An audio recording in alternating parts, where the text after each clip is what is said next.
You're listening to the Ones Ready podcast, a team of Air Force Special Operators forged in combat with over 70 years of combined operational experience, as well as a decade of selection instructor experience. If you're tired of settling and you want to do something you truly believe in, you're in the right place. Now here's your favorite CCT personality, JTAC extraordinaire, embracer of the ridiculous face, and like the shortest operator you'll ever meet, Peaches. Hey everyone, welcome back to the Ones Ready podcast. We're happy to have you, and we appreciate you guys joining us today.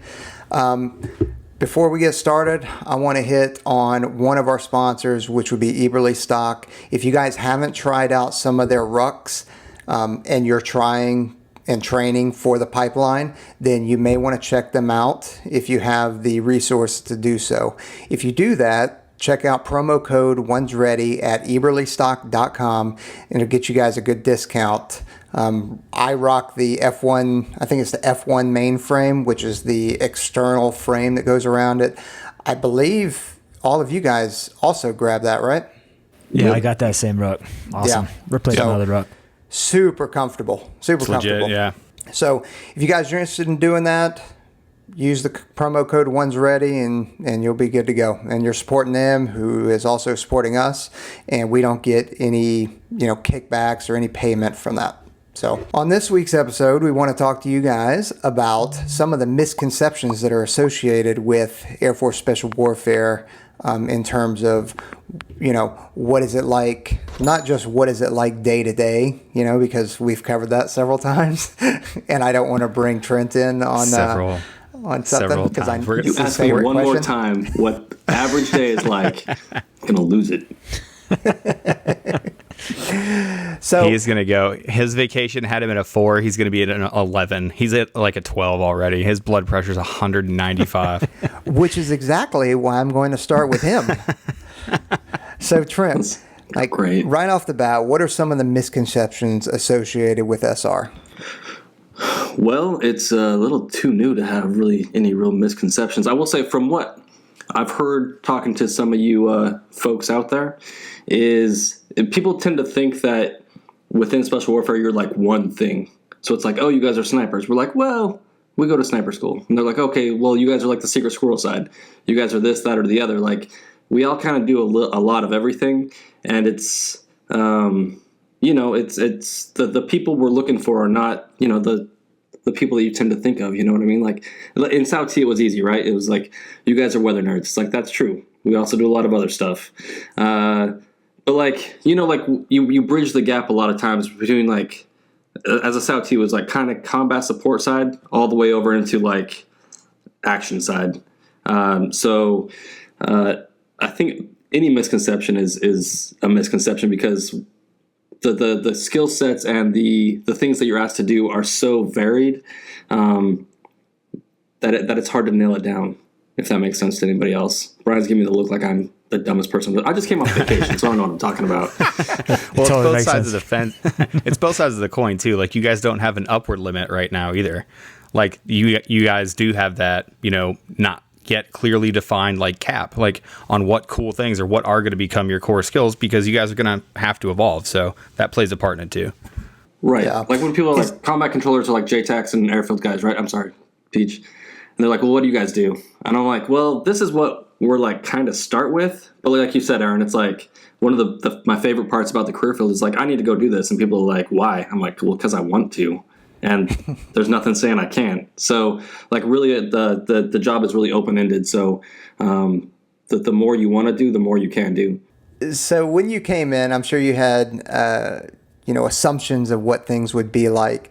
So, did you think that you would have more trigger time than you have? Did you think that you would jump more often, ride motorcycles and do demolition and stuff like that more than you do, or more that you have done? I think my expectations were pretty limited, but I will say my career path, I got like the trigger time and all that stuff really early on, which was kind of unusual. So like it was, I went on my first rotation and kind of checked off every box that I wanted to hit, being in and calling myself special operations. But what happened after that was, it's, you kind of find yourself in some of those more support roles. And that was a little bit different. But, I just roll with the punches, and I do what I need to do. And some guys get a lot of trigger time. Some guys are like bullet magnets and tick magnets, and some guys aren't. So I've kind of had a nice mix of all those things. And so anything, like, I've never felt constrained by an AFSC or by a leadership or anybody within the community, like even when it's at the 2-3, it's like, well, what do you want to go do? I go to leadership and be like, this is what I want to do. And they're like, good, go do. And I've never tried to do anything and someone told me no, at least nothing moral and ethical. Yeah, the South T guys, when they're around, they had those powers to be able to just transition to any team. They're like, oh, CCT, that team's going on an awesome trip or whatever deployment. Like, I want to just head up on that one. Or the PJs are going down to Wales to go do some climbing. Like, let's jump on that train. So really, they're going to need us weather guys. Let's go. Yeah. Yeah, they're like, really, like Trent's saying, it's limitless on what you are able to do. And Seer's kind of, I don't want to compare you too much to Seer, but they are kind of along those same lines where, you can do more than really what's in the job description if you're a squared away dude and be able to, like, present yourself in a well-educated manner. So I was going to bring Seer up. Right away, I thought, I was like, Seer is the only one that's even on par. I think they might even have, you guys beat Trent. So I think Seer, they're so sneaky. They're so masterful at it. You don't even know what's happening sometimes. You're like, God, man, the Seer guy got one over on me again. I really They have more don't gear like in their Seer. cage than I do. I always see those guys like in the parking lot at Hurlburt, and from a distance, they'll look like one of my guys. And I'll start like jogging over, like, hey, and then I'm like, oh, never mind. I don't want to talk to you guys. Whoa. That's Sage. Sorry. Get out of here, pewter boy. This ain't your land. But I think with the reconnaissance thing, it's a lot, in the same vein. If you guys are going to go climbing, it's like, well, we might need to climb. We need ski trips. We need to go out there and see what you guys are doing. I need to understand a little bit about what everybody's doing in case I need to go check things out and understand, what I need to pass to everybody. But that's kind of the kind of people that we want, though, because we don't want people that if something comes up that needs to be done and that person go, well, that's just not my job. That is not who we want. That's like somebody. That's like PJ or an 18 Delta gets shot. That's not my job. Get out of here. It's like a PJ or an 18 Delta gets shot, and I'm just going to sit there and, well, this ain't my job. I mean, it's... Throw my IFAC on them and be like, there's dudes over there. They need your help. Go. You're going to be great. PJ forward. Give me your saw. Yeah. But I've had controllers doing nerdy type weather stuff, helping me set up sensors. And that's the good thing about soft that I think people, it's hard to understand is if you're a PJ and you're out there and something needs to get done, I've never had a PJ be like, bro, no, I'm not going to do that. DCT? Yeah, I'm not. I don't think so. I think the DCP, the dynamic cone penetrometer. I want to go on a Dynamic ride cone because penetrometer, boys. You know what it is. Yeah. Well, I just want to clarify that it's, if I remember right, 17 and a half pounds. And a half pounds. Don't forget about that half pound. Yeah. Hey, it is an accurate machine, okay? Anyway, so this one for you, Trent, may be a little skewed just because of the current position that you're in, but do you have as much office time as you expected, or is it a lot more office time than you expected? Right now it's 100% office time. It's but yeah, I think getting into the career field early on, it's surprising how much work has to be done before the fun stuff happens. Like the first few years, not so much, but then you become a staff and a tech and start moving up the ranks and all this other stuff has to happen. But as long as you understand the processes and the reasoning behind it, and this stuff has to happen, you got to get the paperwork done so you guys can get your guys out there and train and get them everything that they need. It's not that big of a deal. I've never been like chained to a desk until, recently for long periods of time. Yeah. I understand and I feel the pain. Yeah, dude. So we're going to move on a little bit and go to Brian and Aaron about PJ. So what are some of the misconceptions about PJs that exist? I'd like to start with one that I know has been asked several times, and I get it a lot as well, is what is the difference between combat medics and PJs? Oh man, I think Brian and I are supposed to act like really, really mad and start having big opinions on this one, right? I'll say the same thing. Like, yeah, it's just another skill set that we have, right? Like, I think it's a disservice to the 18 Delta types. Like 18 Deltas smoke us at stuff that we don't really understand that well, like field medicine or, helping with indigenous populations. And oh, by the way, they're experts in, unconventional warfare and irregular warfare. And those are because they're Green Berets. Like that's what they do. And Ranger medics are awesome at trauma. I'd never take anything away from those dudes, but it's part of our skill set. Yeah. And we train to a high standard, of course, because it's important, but it isn't like what encapsulates us as a job. That's just part of the bag of tricks that we bring to the entire capability, that we have. So that's how I see it. Brian, I don't know how you feel about it. Yeah, I don't get super offended about any of these questions that people ask, but it is important to clarify. I really don't.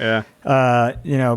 Combat medics are, for the most part, basic trained, so BMT, and then 68 whiskeys in the Army. Yeah, and additionally, they're most of the time assigned to one platform. When PJs are used in any platform, whether vehicle or just on foot type of thing, we're assigned to an aircraft or a different deployment, but not the entire time. We're not always on the 60. We're not always on whatever aircraft. It's whatever we have is what we're going to go into to use, and then worldwide technical rescue capabilities is the other thing that kind of sets us apart, with having the free fall capabilities, as well as like swift water, Arctic, all the other different kinds of rescues that we can do. So it's not only the medicine that we do. Obviously, I don't want to take anything away from the combat medics that are out there. They do awesome stuff and they're really great at their job, but it's just a different skill set. Again, it has to do with what special operations is as an entity, and we don't try to restrict ourselves to one type of platform, one type of way of doing things. It's always just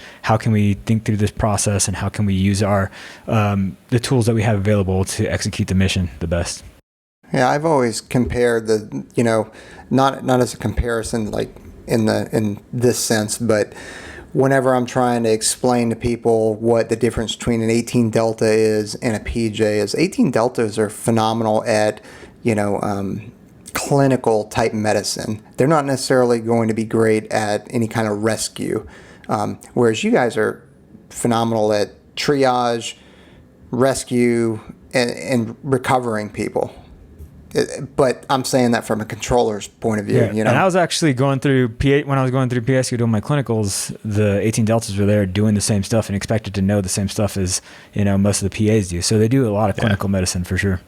Yeah, they get it on. Yeah, it's for sure, especially the clinical side of it. Like I said, indigenous populations and knowing crazy things and being able to do that in the field is pretty impressive. The stuff that they go through. So yeah, it's awesome. If you look at the names, combat medic and Pararescue, you mean you can figure out the difference between the two? Dude, you're like way too far into it. Yeah. don't start bringing logic, or this is just going to be like what questions make us the most upset all the time, and that's how this one's going to go. I like this game. So what's another misconception from you guys, Brian?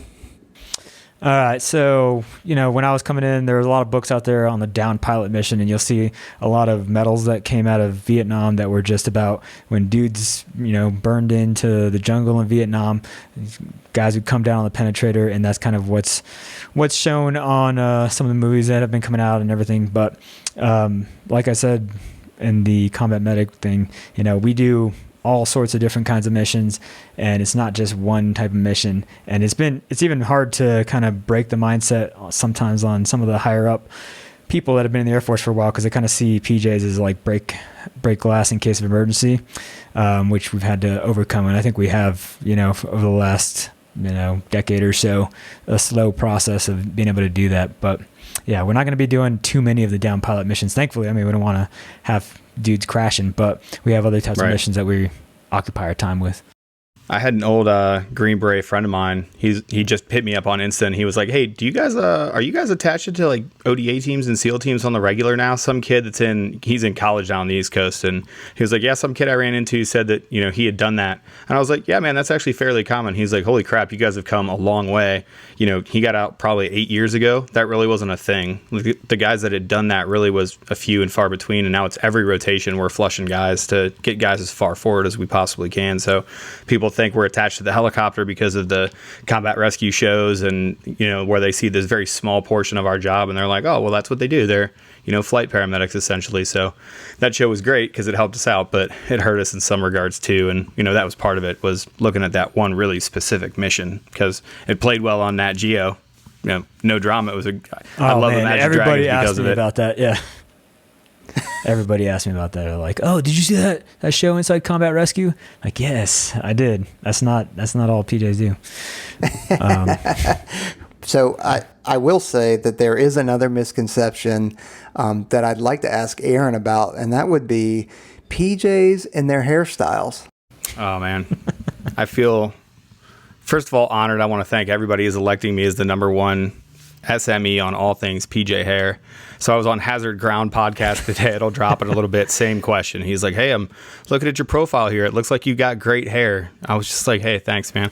I don't know what it is, if the job attracts the hair, or if the hair is just drawn to the job, but that's not a misconception. All PJs have great hair. Like, look at Brian's hair right now. Boom. It's gorgeous. This is after a really long day of work, Look wearing at a how good it hat, looks. and this is how it pops I up put in a the little morning. pipe hitter. What's up? Yep. Outer Regs pomade in my hair right now. Look, it's gorgeous. Look at those flowing locks.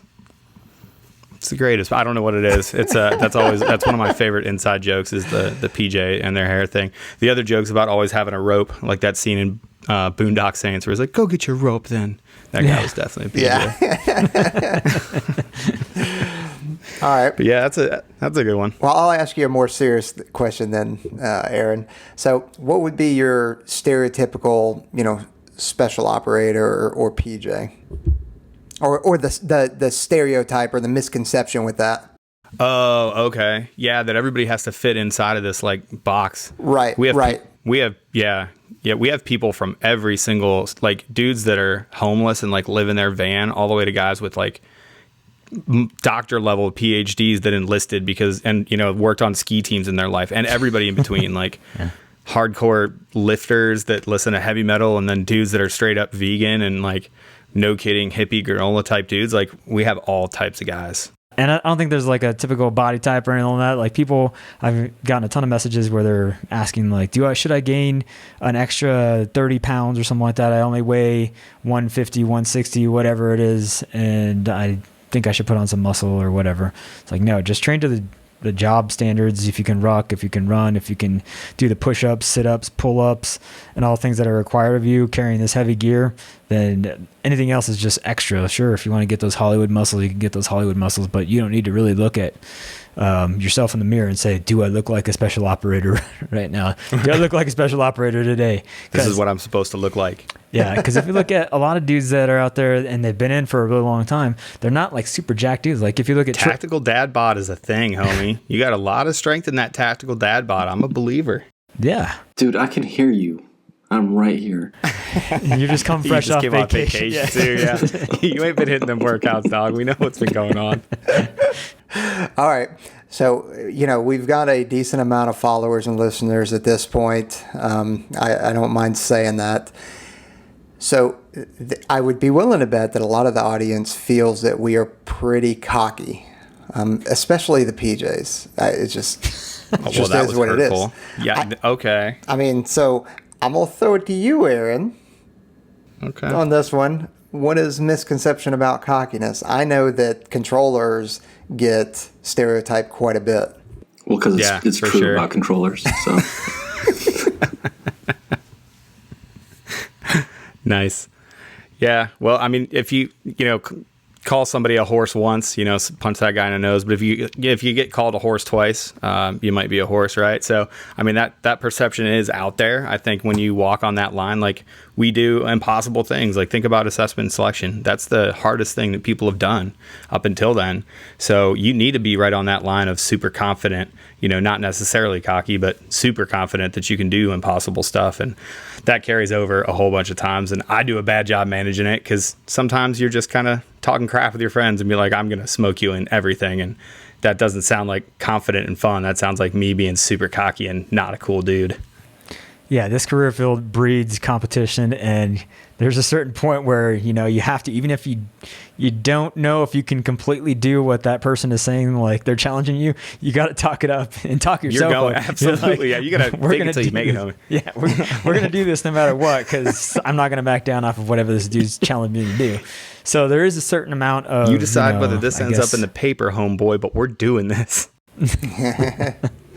But you kind of want that, though, right? You don't want somebody who's going into a sticky situation to be second guessing themselves. You want them to be confident. You want them to go in there believing that they are going to have a mission success and they're going to make it out, even in the crappiest of situations. So, are we cocky? Yeah, probably. But I would say that most of us are not necessarily, a-holes, but I've been proven wrong before too. Yeah, and I think as you graduate from the pipeline or you graduate from ETD or something like that, and you're just like top of the world, because the rest of the guys that, didn't make it, or whoever's on base, they see you in the ascots or whatever, and they see you in that grad shirt and they're just like, wow, those guys made it through whatever. And that's then, an American hero right there. And then you feel like, wow, I really did something important. But really, you just graduated from kindergarten. That's how we always kind of equated INDOC/selection to. It's you getting into the door into real school so you can actually do a real job. Now the real training begins. So, it feels great, not to diminish those guys that are graduating or anything, but just put it in perspective, you haven't done anything yet, and now you're really beginning to learn all the stuff that you really need to do. So whenever you first kind of graduate, you have that chip on your shoulder, and then you still start to learn, and you be around other PJs that have been in for a while, and you're like, man, I don't know anything at all. So you really begin to learn that self and just learn a little bit of humility whenever you go out onto the teams. And I think, there's a place and time for you to be humble and a place for you to step up and say, hey, I got this. And that's kind of, I wrote down a couple other things here, but it kind of gets into the way that the Air Force perceives pararescue and really any AFSW job is those guys, if something happens, they're not going to feel like they're scared to talk. They're not going to feel like they're scared to act. They're not going to feel afraid to, do what they have to do. They look to those people for answers, and they look to them to be calm whenever there's a situation when everyone else is kind of freaking out. So you got to have a little bit of confidence, cockiness kind of mixed in there a little bit, and sometimes it's all fake, sometimes it's real, but a lot of times you're just kind of like on the inside you're going 100 miles a minute, and then on the outside you're just trying to stay calm and talk to people. I hope this works. Yeah, holy cow, I just told them to do that. Yeah. Let's try this thing out, I don't know, but I keep ringing back to Trey last week, or the week before, when we were talking to Trey Free, and he was talking about those 5 attributes they look for. I think you're allowed to be confident. You're allowed to ride that line as long as it doesn't affect your interpersonal communications. As long as you can communicate that to your team appropriately, and they know you're there for the good of the team and for the right reasons, I think that's pretty okay. I actually like seeing that in people at assessment and selection. Rock on. I think sometimes people perceive some cockiness when really all it is like when you're having a conversation about like the PASS test or the PT test that we have to take. You say, yeah, you run 3 miles and you have to do it in this amount of time. And they're like, that's really hard. And you're not trying to be cocky. You're like, nah, that's easy. The things that you start to perceive as easy and normal in the community, in normal conversations, may come across as, this guy is really full of himself. And when all you've done is reset the standard for your own personal expectations of yourself. Yeah, that's actually really true. When I first went home after going through the pipeline and everything, my friends would ask me like, oh, what do you do when you're in the Air Force, or whatever. And I was like, well, I jumped out of planes. And it was a nightmare. I kind of started to tell them, and then I was like, what have you guys been up to? And they're like, well, I work at, Red Lobster now, or like, whatever. And I didn't say any of those things that sound cocky. And I was just trying to tell them like what I've been doing, but I really felt like I was being arrogant by telling them all the cool stuff that I've been doing over the past year and a half or whatever. So yeah, I guess it does kind of come across like that. So this next one is not AFSC specific, but it's something that I think we should probably cover. And Brian, you brought it up prior to us starting the recording, but I would say candidates and operators that have already graduated on the teams expecting to have the right answer immediately. So I think everybody thinks that they've got to have, if they're asked a question or presented with a problem, that they need to have a response and it be correct immediately, when that is not the case whatsoever.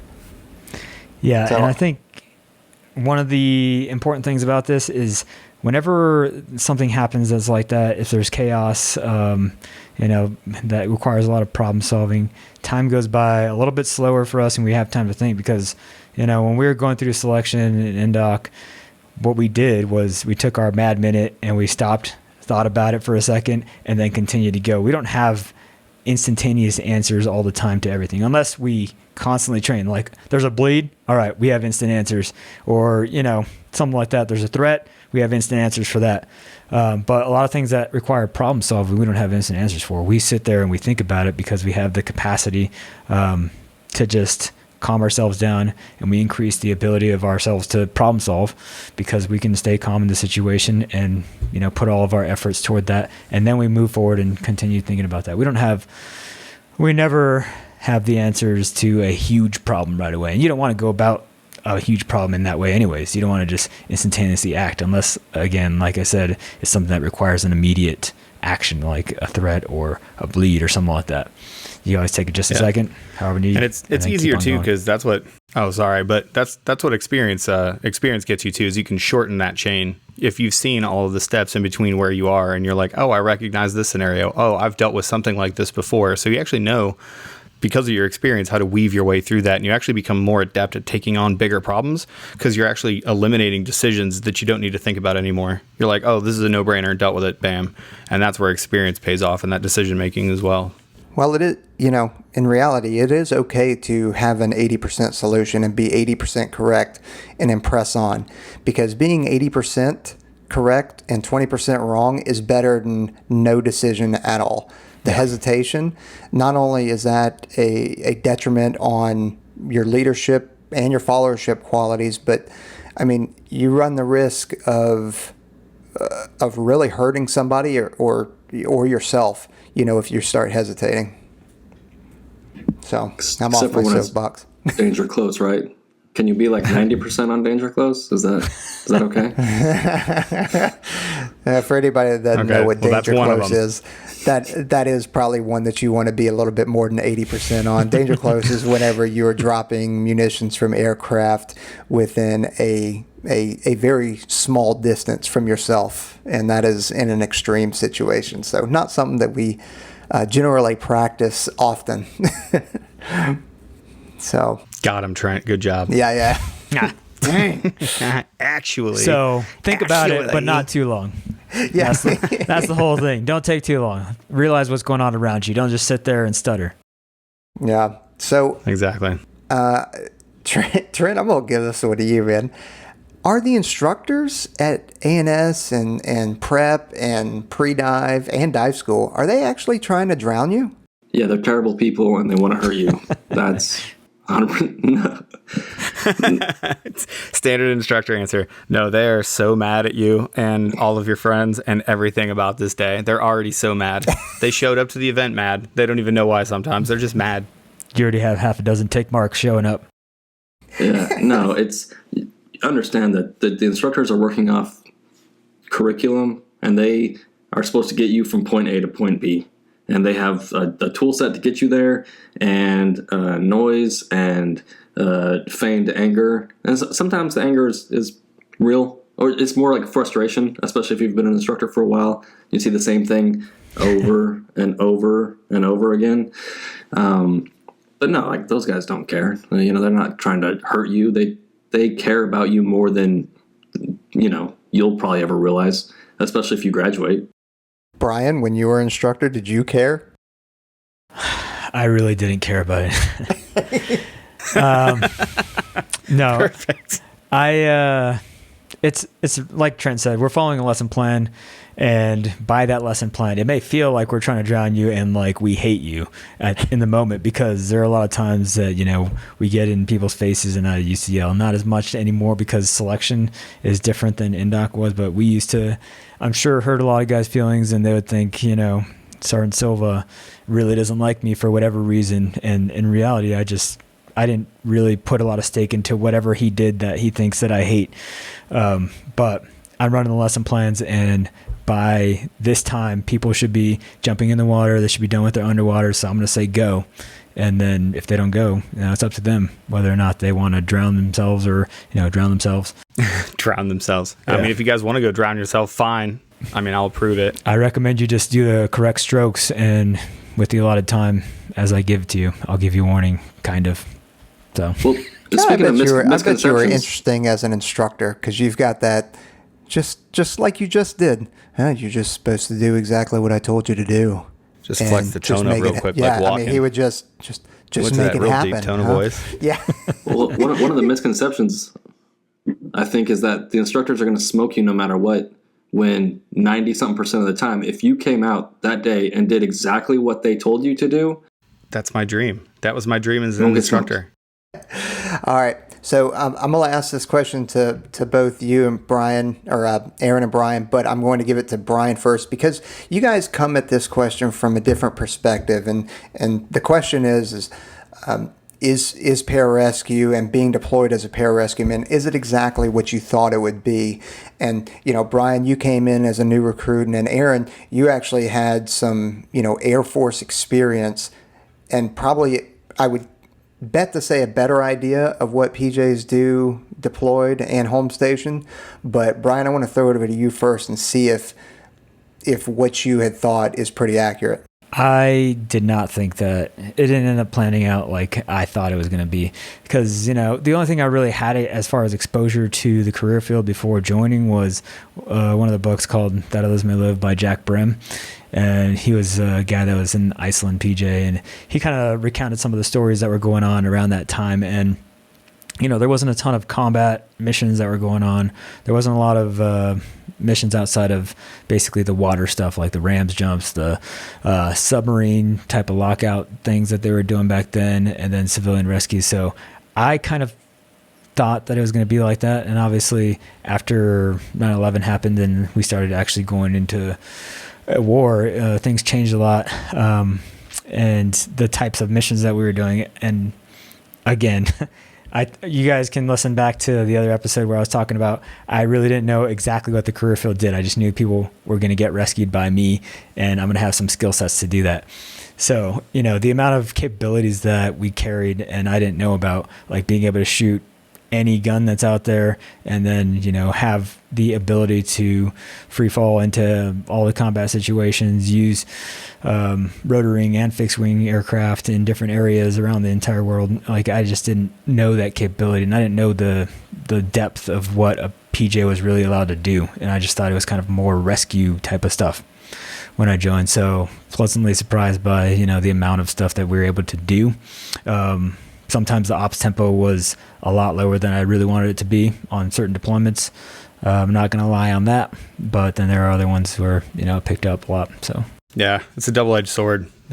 Too many ops, not enough ops. And I kind of, a little bit different for me is I had a little bit of an idea of what PJs did and had close friends that had gotten through the pipeline and I still kept in touch with. So I had a good idea of what to expect, but pleasantly I was completely surprised by it. And I've gotten to do a good diverse group of things, from covering the NATO air policing mission and being up in Iceland for a little while, to seeing Iraq, Afghanistan, Africa, and I still get to be on the teams. It's great. I weaseled myself into this position now to avoid that desk job. So for me, it's a lot more than I expected. There's always some things like, man, CSAR, just as the shirt says, might be come sit and relax, just like Brian is saying. Like, you might not get a call for a long time.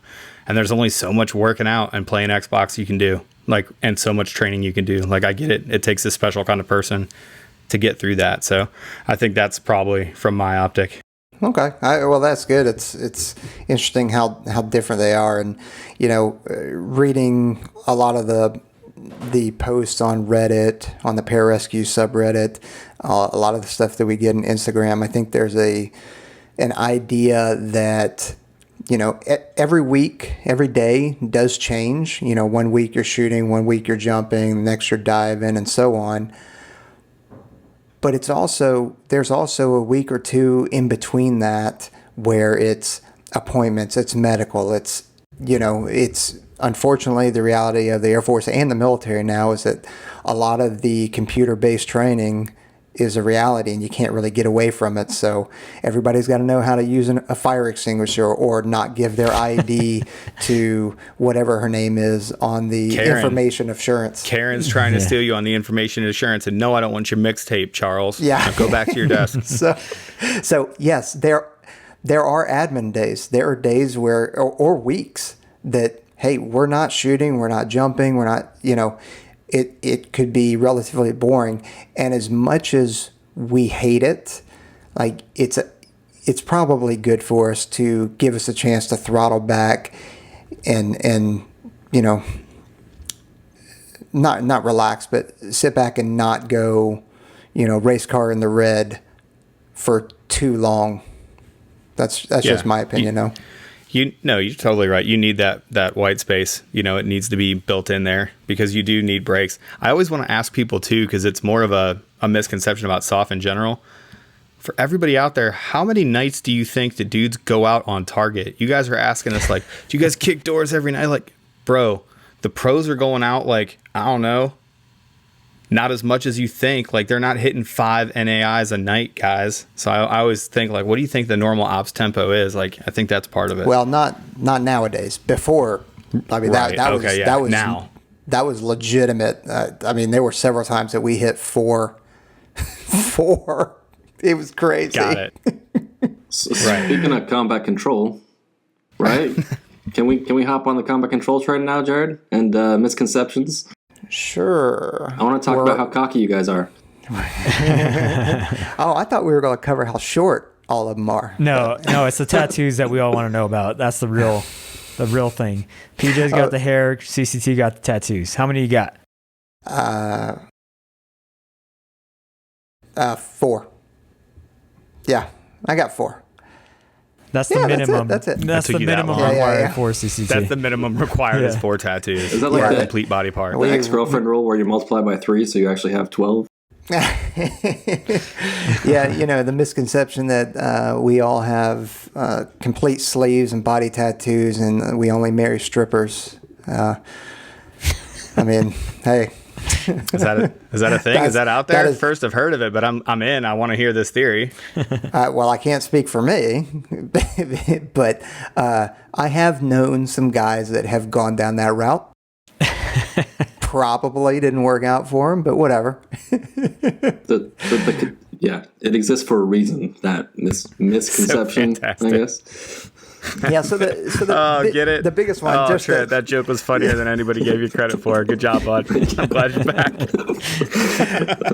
Okay, I'm gonna bring it back real quick. I'm sorry. So one of the biggest misconceptions that are out there, and that is it really is an education piece, is that you hear the Joint Terminal Attack Controller or JTAC used no matter what. Like, hey, a team needs a JTAC, or who's the JTAC on the ground? Well, I'm pretty sure I've said it before, but if not, the JTAC skill set is a qualification. It is not a job. Now, there's a couple of career fields within the Air Force that can be allowed to be Joint Terminal Attack Control qualified. So you've got and I'm doing this, off the top of my head, so maybe I get it wrong, maybe I don't, but you got your combat controllers, you got your TACPs, you got your special tactics officers, and then you have your TACPOs. I believe those are the only 4 career fields within the Air Force that are allowed to be JTAC qualified. So when teams or when people are talking about a JTAC, they have to know what they're asking for, because if you get a controller, yeah, he may be JTAC qualified, but he's going to be also have the airfield capability. If and he's going to be jump and dive and all that kind of stuff. If you go with the TAC-Ps, they're probably going to be JTAC qualified as well, but they are so ingrained with the Army, and so they know the Army really, really well. And you want to start talking about tanks, like when we had Roomba in here, dude, that just blows my mind, the way that they move, shoot, move, and communicate with. Well, that was big brain time. Dude. I had no idea. Yeah. I was like, I'm moving tank target, and you're writing formulas up on the fly. That was mind blowing to me. I still remember that. But I mean, dude, the TAC-Ps, when it comes to close air support, they are really, really good, especially when you start talking about the major combat operations, dealing with those tanks and those large forces on the ground. Whereas, us, hey, I'm good whenever I've got, 30 to 60 dudes on the ground with me and we're moving fast. So procedurally, I'm correct, but there are probably steps in there that I am not taking because I don't have time to, because we're moving so fast. So that's the JTAC piece that I wanted to cover. I definitely wanted to make sure that I got that out there. Is the job exactly how I thought? It's hard for me to remember, 45 years ago when I came in. I like how you only went 45. Yeah. You're like, this is enough to satiate them that I made the joke, but not too much where you're really giving it to yourself. You didn't say 60 years ago either. All right. Know why? Because you're like, 45 is enough for these a-holes. Yeah, that's enough time. Yeah. But, man, I don't know. I don't know if it's the same or if it's different. But I do know a funny thing is that, the first time I deployed, I had in my mind that, okay, we're deploying to the desert, because at the time I'd never been to the desert. I grew up in the Southeast, so the desert to me was sand dunes. So I was like, wait a minute, we're going to land aircraft out in sand dunes and just set up tents, and that's where we're living for however long. And I never voiced that opinion, but I just sitting here going like, I don't know how this is going to work out. Wash your ladder to brush up. Yeah. Probably for the best that you kept that one yourself. So that was my deployment misconception. Truth. I think we all had a bit of that, though. I mean, I can speak from being on alert and just, seeing the hours tick by sometimes, be like, man, I'm glad that there's nothing, but still, there's still nothing, So you're like, I wonder what the pace is supposed to feel like, Yeah, and in reality, I've been lucky, and I know that. I've been operational pretty much the whole time, with the exception of the weapons school. But even then, I deployed out of there. So it's I've been extremely fortunate with good assignments and good opportunities. It is absolutely right place, right time. Now you do have the guys like Trent mentioned that are, they're action magnets, and no matter where they go, whether they're deployed or not, they are seeing something, and just and then here you are picking up scraps sometimes. Yeah, reference Thai Cave Rescue podcast. Yeah. We're throwing back to a lot of references here. So I got one for you also, Peach. So what do you think about, the standard line that we're given from a recruiter is, well, if you want to kill people, go CCT. If you want to save people, go PJ. What did you say? What would you say to them? All right. Great question. First of all, great question. Well, PJs are combatants. So they carry weapons, and they're well-trained in shooting, just like controllers and SR and SEALs and ODAs, stuff like that. So, we train and shoot as much as everybody else. Same with the Js. So, I mean, if you want to really simplify it, okay, sure. But, PJs also kill people. I mean, that's just the reality of it. And I tell you what, you put me on some kind of medical situation, maybe I kill somebody. So he's talking about the patient, guys. Yeah, that's a pretty good one. You gotta. I missed the part where the recruiter goes, and if you want to just creepily watch people, go SR. Boy, do I have the career field for you. Do you have a foot thing? I heard all those dudes have a foot thing. Hey, you in the window, come down here. I just want to talk to you. You got a future. You have a bright future. Come with me. How long have you been out there? 2 hours? I didn't notice you till like 10 minutes ago. You're in. So I can't think of any other misconceptions that we would have in terms of combat control, and I just think that the misconception that all of soft dudes across the enterprise is a bad, not a bad misconception, but it is misconstrued, and that's partly because of Hollywood. And it's just like, excuse me, it's just like the veterans, whether it's from Vietnam or whether it's from what we've had going on the last 20 years, but where Hollywood portrays guys coming back being broken, riddled with PTSD. Does that stuff exist? Of course it does. Yeah, absolutely. Sure. Of course. But at the same time, it doesn't mean that every single person that has PTSD is a threat or is a broken person that is stuck on opiates and drinking their life away. There are those people, and I'm not saying they're not, because we know some, but Hollywood makes it out that, and almost to make you, or it has almost made me feel like you guys are trying to make me think that I should be broken. Yeah. And I'm not. I operate just fine. You guys are talking me into it over here. Yeah, you're basically doing the equivalent of looking up WebMD symptoms. Now you got cancer. What happened? It was just a runny nose. Yeah, exactly. And it's unfortunate, and it'd be nice if Hollywood could kind of fix that image, because how much are we able to fix it right now? We're getting a decent following, and we appreciate it to everybody that's out there, but until they start making movies and accurately depicting people, it's going to continue. Yeah, but that's the crazy thing too. That's the far minority of cases. You have to remember that the vast overwhelming majority go on combat deployments, come home, and are totally fine, mentally adjusted, and getting the help that they need. Like we're talking about extreme cases. So yeah, and that's not interesting to watch. So there's never going to be a movie about a person that retires and lives happily ever after.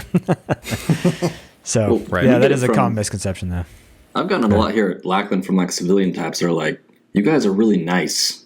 It's not what I expected." It's like, what did you expect us to be like? Just to be mean for no reason? I got this beret. Time to be a dick about it. Every time a car backfires, we all freak out and start punching people. I'm like, I don't know. Well, you guys don't do that, huh? Awkward. Found the minority. I picked up a whole bouquet of oopsie daisies. What else you guys got in terms of misconceptions that I can just bloviate on? Is bloviate going to be your chief word? Yeah, I'm going to focus on haircuts and uniforms. That's definitely my jam. You're ready. I'm trying to think about, in general, because we do get a lot of generalized questions, like the misconception that the career fields are so different. I did, thinking my way through that one. We are sort of tribal. You guys know all SEER guys they're basically all SEER guys. You can pick them out of a room, right? Be like, I bet you're a SEER guy. When we all do it, PJ is the same thing. Why do you guys think that is? Why do you think? Because you can tell across the board. We've all met Rangers that were like, that dude is 100% a Ranger. That is what that guy is down to his DNA, But how can we tell? How can we pick them out of a room? It's easy. Okay. Controllers have trucker hats, lippers, tats, and they're angry, aggressively angry at you. Jades are like, hey, bro. Hey, man. Nah, you can't come train with us, but cool. Well, controllers get angry for the littlest reason, though. It's the smallest things just set them off, and you're like, dude, chill out. And obviously, that's coming from PJ because I said chill out. CCT, for the most part, wouldn't be super chill. And then a lot of them get super hyped up, especially if you ever hear some of them on the microphone the first couple of times that they come on. And you listen to recordings. We used to listen to them in some of the briefs that we did from guys that were deployed. And it's just like, those guys over there, just spitting out these freaking call for fires. And it was just like, holy cow, dude. Well, and it was the same way in person. It was the same way in person. There is no place like getting drug at a staff meeting during an intel update because of your radio voice. How savage. And it happens. I've been there. You're just like, oh, what up with that one there, big guy? And he's just ashamed. By the way, he was fighting for his life on the radio. Well, I will say, there is such a thing as being too calm on the radio, right? So if you're real calm on the radio, then the pilots that are flying, they don't necessarily know that there is a sense of urgency, even though you're telling them, hey, we're troops in contact, we're taking effective fire.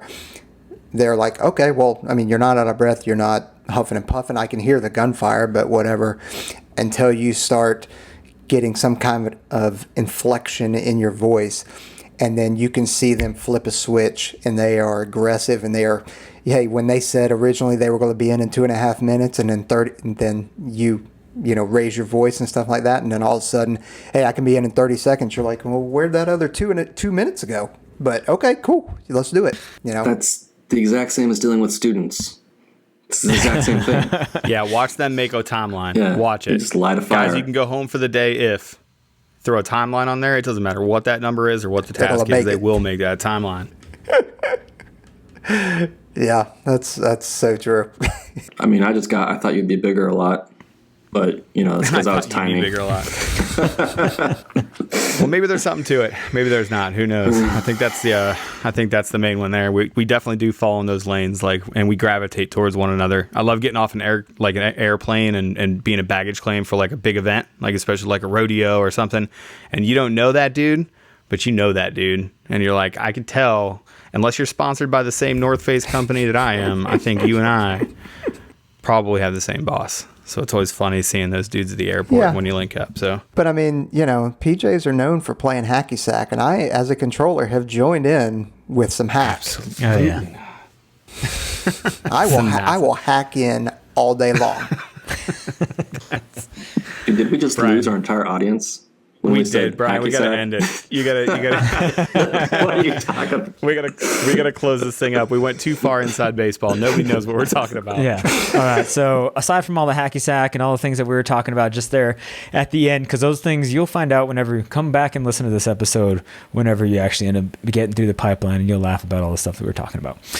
But talking about some of the stuff from SR, the misconceptions of whether or not they're able to do certain things, but it's well within their range to do almost all the things that both of us do, aside from the specialties, which are, being JTAC set up at airfield and, being a medic, doing medical duties, aside from the rare occasion that they might have to, in which case we want them to. But they can go and, be pretty much the chameleon and blend in with any of the people that need to get their support, which is what they're made to do, is blend in. So, and then along with the misconceptions of the PJ, I know we went a little bit more in depth. Hopefully that explains some of the hair stuff, the cockiness that we were talking about, and then also the resolve and being able to stay calm in different situations. We have to be the people that are going to have the answer eventually. We don't want to hesitate too long while we're coming up with that answer, but we also want to eventually be the person that has the answer, because that is, PJ's job is to make sure that we're able to take care of any situation that may come up right now. And then overall, looking at across the different career fields, there's going to be downtime. It's not going to be Call of Duty, and it's not going to be like as soon as we went into Afghanistan or Iraq where we're just hitting targets constantly. That day may come again, but right now, those guys that are coming in, you shouldn't expect that every single deployment you're going to be just mission every single hour or 2 missions a day or any of that kind of stuff. It's going to be a steady stream. And then like Aaron said, sometimes on CSAR, and that's also, a running joke just for you guys that aren't in the community, the CSAR thing, sometimes you're just sitting around, boom, right there, and you're just waiting for something to happen. And that's also part of the job is, we don't want people to get hurt, but we're there in case anything does happen. And then, Peaches, we found out how many tattoos you probably have. I don't know if you're hiding any from us. Next time we'll talk about where they are. But some of the other stuff, like Peach was talking about, is the JTAC thing and how they're actually utilized versus, TAC Ps and those other career fields that are also considered JTACs.